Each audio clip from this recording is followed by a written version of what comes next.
Welcome back. पिछले 3 दिनों में इजराइल ने तकरीबन रोज़ाना 100 से ज़ायद फ़लस्तीनियों को कत्ल किया है, शहीद किया है, और ज़्यादातर ये वही फ़लस्तीनी हैं जो आटे की तलाश में या किसी भी किस्म की खुराक की तलाश में अपने घरों से बाहर निकलते हैं। उनको पता है कि उनको गोलियों का सामना करना पड़ेगा, लेकिन क्या करें। मैं आपको एक कहानी सुनाना चाह रहा हूँ। आपको हिंद रजब यकीनन याद होगी। 6 या 7 साल की लड़की थी, अपने वालिद साहब और अपने भाई बहनों के साथ गाड़ी में थी। उनकी वालदा गाड़ी से निकली थी, वहाँ पर इजरायली फ़ौजियों ने उनको घेरा, फायरिंग की। कुछ दिनों तक हिंद, हमें ये भी नहीं पता कितने दिनों तक, उसी गाड़ी में रहीं, अपने वालिद साहब और अपनी भाई बहनों के लाशों के बीच। और फिर एक एम्बुलेंस भी गई, उस एम्बुलेंस वालों को भी कत्ल कर दिया। और फिर एक ऑडियो रिलीज़ होती है और उसमें आवाज़ आती है कि एक टैंक आ रहा है, टैंक के इंजन की आवाज़ आती है और हिंद को कुचल दिया जाता है, बिल्कुल वैसे जैसे कल हम आपको दिखा रहे थे कि गाड़ी समेत कई फ़लस्तीनियों को इस तरह कुचल दिया गया है। एक और अफसोसनाक ख़बर अब ये है कि हिंद की कज़न, उनकी चचाज़ाद बहन, जिनका नाम हाला हमादा है, हिंद की उम्र की ही है, वो इस वक्त, जैसे मैं आपसे अभी बात कर रहा हूँ, इसी वक्त वो अपने घर के मलबे तले फंसी हुई है। एक ऑडियो रिलीज़ हुई, ये अरबी में है, कुछ दोस्तों ने इसको तर्जुमा किया। ये अपनी चचा से बात कर रही हैं, को कॉल करती हैं और चचा को कहती हैं आप कब आ रहे हैं, आप कब आ रहे हैं। तो कहते हैं कि जी सब्र करें, हम कसम खाता हूँ मैं आपकी तरफ ही आ रहे हैं, लेकिन वहाँ पर हालात बहुत ख़राब हैं। तो वो रोने लग जाती है और कहती है कि जल्दी से रात से पहले आ जाओ, यहाँ पर बहुत अंधेरा होता है। तो उसके चचा उनको कहते हैं कि अपना फ़ोन बंद कर दो मेरी जान, ताकि जब रात हो तुम कम से कम अपने फ़ोन की लाइट ऑन कर सकोगी। फिर वो पूछती हैं कि क्या आप बहुत देर तो नहीं लगेगी। वो कहे कि नहीं, थोड़ी सी आपको सब्र करनी पड़ेगी, हम बहुत लेट नहीं होंगे, लेकिन यहाँ पर बहुत मुश्किल हालात हैं, क्या तुम यहाँ से हिल सकती हो या नहीं। उसने कहा कि जी मैं मलबे से निकलने की कोशिश कर रही हूँ और मेरे इर्द गिर्द आवाज़ें हैं। फिर वहाँ पर फ़ोन बंद हो जाता है।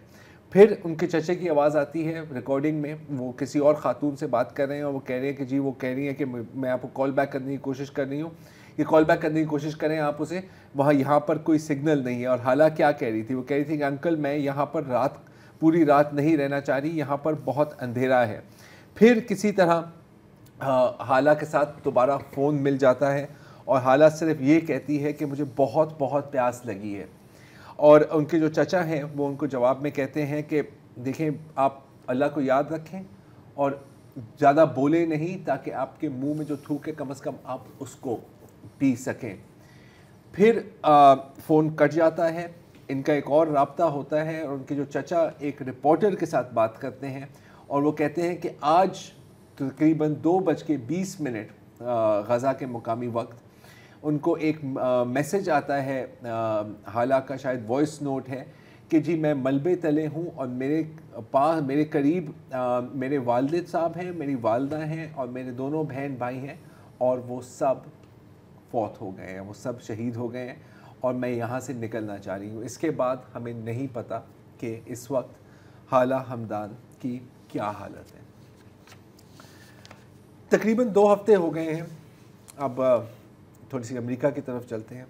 2 हफ्ते हो गए हैं कि एरन बुशनेल, एक यूएस एयरफोर्स के एयरमैन, ने अपने ऊपर तेल छिड़क कर अपने आप को आग लगा दी। अपने मरते दम के साथ, अपनी मरती सांस के साथ उसने फ्री पैलेस्टाइन का नारा बुलंद किया। उसके बाद क्या हुआ है, ज़ाहिर है कि जो अमेरिकन मीडिया में रिपोर्टिंग हुई है उस पर हमने पहले भी बात की, आज भी थोड़ी सी बात करते हैं। आज मैं देख रहा था कि एक तंजीम है, हाजिर सर्विस अमेरिकन फ़ौजियों की, और ये एयरफोर्स, मरीन्स, आर्मी, नेवी, सब को मिलाकर, और उन्होंने एक ओपन लेटर लिखा है, खुला ख़त लिखा है कि हम इज़राइल की नस्ल कुशी की शदीद मज़म्मत करते हैं और हम अमेरिकन फ़ौजी होने के नाते से हम इज़राइल की बर्बरियत को कबूल नहीं कर सकते। अब इससे कुछ होगा या नहीं होगा ये हमें नहीं पता। इससे पहले जो साबिक मिलिट्री अफसरान हैं अमेरिका में, वो पोर्टलैंड ऑरेगन में गैदर हुए और सब ने मिलकर अपनी जो वर्दियां हैं, जो इनके लिए एक बहुत फ़ख्र की बात होती है, ज़ाहिर है वर्दी उसकी एक अपनी शनाख्त होती है, एक अपनी अहमियत होती है, वहाँ سب کے سامنے جلا کر راکھ کر دی، اور انہوں نے کہا کہ ہم سب کا یہی نعرہ ہے جو ایرن بشنیل کا تھا، فری پیلسٹائن، اور ہم اب اس وردی کو نہیں پہن سکتے۔ نیو یارک میں یو ایس آرمی کی ریکروٹنگ آفس کے سامنے جو ٹائم سکوائر میں ہے، بہت مشہور ایک نشانی ہے نیو یارک کی، وہاں پر بھی اسی قسم کے مظاہرے ہوئے ہیں، اور انہوں نے کہا کہ اور وہاں پر ایک بہت لمبا بینر بھی ہوا جس میں تقریباً سارے فلسطینی جو 7 اکتوبر کے بعد شہید ہوئے ہیں، اتنا بڑا بینر ہے کہ تقریباً آپ کو کوئی 100 لوگ چاہیے صرف اس کو تھامنے کے لیے۔ وہاں پر ایرن بشنیل کی تصاویر بھی وہاں پر دیے بھی جلائے گئے اور اس کی تصویر کے سامنے پھول بھی رکھے گئے۔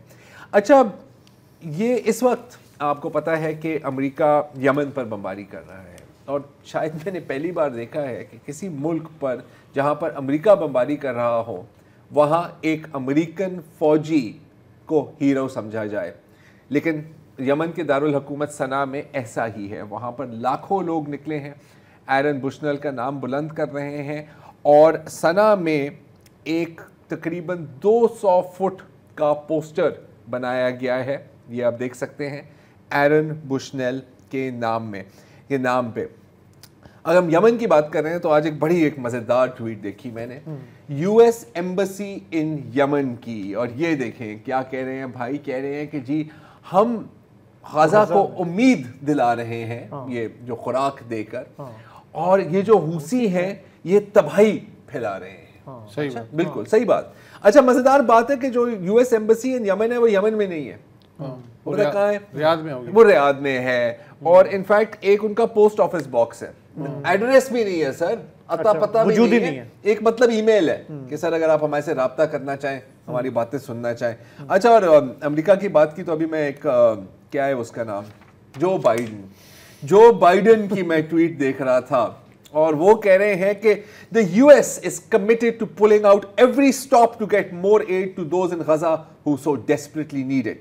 We won't stand by, we won't let up. مطلب ہم سائڈ پر نہیں کھڑے ہوں گے، نہ ہی ہم رکیں گے۔ بھائی بائیڈن، یہی تو مسئلہ ہے کہ نہ آپ سائڈ پر کھڑے ہو رہے ہیں نہ ہی آپ رک رہے ہیں۔ کتنی امداد دی ہے؟ اس وقت 2000 ٹرک رفح بارڈر پر کھڑے ہیں، انہوں نے تقریباً 2 ٹرک کی امداد وہاں پہ بھیجی، اور ابھی یہ اطلاعات آ رہی ہے کہ اس سے آدھے سے زائد ایکسپائرڈ ہے۔ کوئی بات نہیں۔ اچھا، یہ اب دوبارہ آتے ہیں ایرن بشنیل کی جانب۔ تو واشنگٹن پوسٹ کی ایک بڑی مزیدار ہیڈ لائن تھی، جب آپ کو پتہ ہے نا کہ بندہ مر گیا ہے وہ کافی نہیں ہوتا، اپنے اس کی کردار کشی بھی کرنی ہوتی ہے، تو واشنگٹن پوسٹ کی ہیڈ لائن تھی کہ ایرن بشنیل ایک ریلیجس کمپاؤنڈ میں بڑے ہوئے تھے اور وہ اینارکسٹ تھے۔ ایک سیکنڈ، اچھا، امریکہ میں جب آپ کہتے ہیں نا کہ بندہ ریلیجس کمپاؤنڈ میں تھا تو امریکنوں کے دماغ میں آتے ہیں ڈیوڈ کوریش، ویکو، ملٹری آپریشن۔ اچھا، اب اس سے آپ یہ امپریشن دیا جا رہا ہے کہ یہ کوئی انتہا پسند تھا۔ اچھا، بات بالکل صحیح ہے، یہ ریلیجس کمپاؤنڈ میں بڑا ہوا تھا، لیکن وہ ایک کرسچین زائنسٹ ریلیجس کمپاؤنڈ تھا، جو ایک ایکچوئل کرسچین کلٹ ہے، اور اس کے والدین اس کلٹ کے ممبر تھے، اور جنہوں نے اس کو اب بے دخل کر دیا ہے۔ اچھا، جہاں تک اینرکسٹ کی بات ہے تو اینرکسٹ وہ کچھ اس طرح کا تھا کہ اس نے اپنی پوری زندگی لگائی ہوملیس لوگوں کی دیکھ بھال کرتے ہوئے، اور جس پارک میں وہ ان کی مدد کرتا تھا، آج وہاں پر بھی ان کے نام پر ایک پوری یادگار بنی ہوئی ہے۔ تو یہ تھے ایرن بشنیل۔ اور بھی بہت کچھ ہے، لارڈ آف دا رنگس کے بھی بہت بڑے فین تھے، جس کا میں بھی بہت بڑا فین ہوں، اور بھی بہت کچھ تھا، لیکن یہ پھر کل کے لیے ہم رکھتے ہیں۔ آج کے لیے اتنا ہی، اجازت دیجیے، خدا حافظ۔